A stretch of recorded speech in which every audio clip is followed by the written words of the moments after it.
How did you get the keys for this place again? Holly asked without taking her eyes off the lighthouse that stood in front of them. For the 10th time.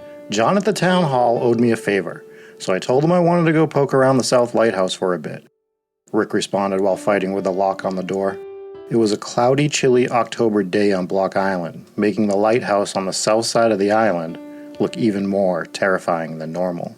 Holly had lived on the island for years and had never dared to enter either of the lighthouses. She had heard the stories about both, and couldn't believe she was letting Rick talk her into this. Maybe he gave you the wrong key. We should probably just get out of here, she said to Rick. At that moment, she heard a click, and the door to the lighthouse slowly opened. Rick looked at Holly with a smile on his face. Look, we'll just go in for no more than 20 minutes. I just always wanted to check this place out with no interruptions, he said. Fine, let's get this over with. You owe me a coffee, though, Holly said.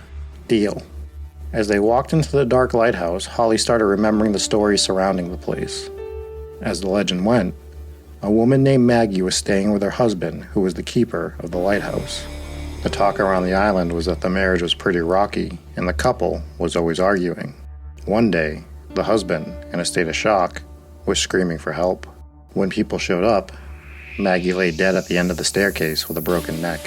He said she did it to herself, but the courts would see it differently, and he would serve a life sentence for murder.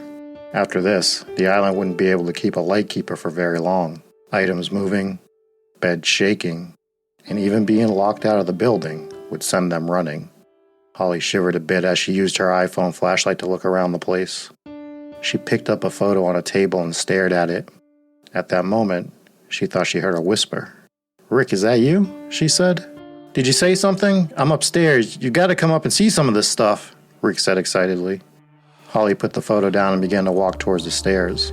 Out of nowhere, her head began to pound. She rubbed her forehead as she put a foot on the first step. Push him, she heard whispered into her ear. She let out a gasp. Rick, we should get out of here now. Just a few more minutes, he responded as he walked to the stairs to meet her.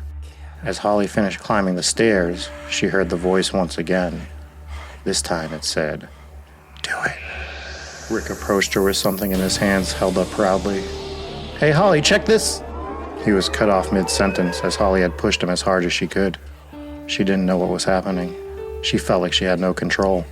Her eyes were now following Rick as he fell backwards down the stairs with terror in his eyes. All while, the sound of a female laughing rang out faintly in the distance.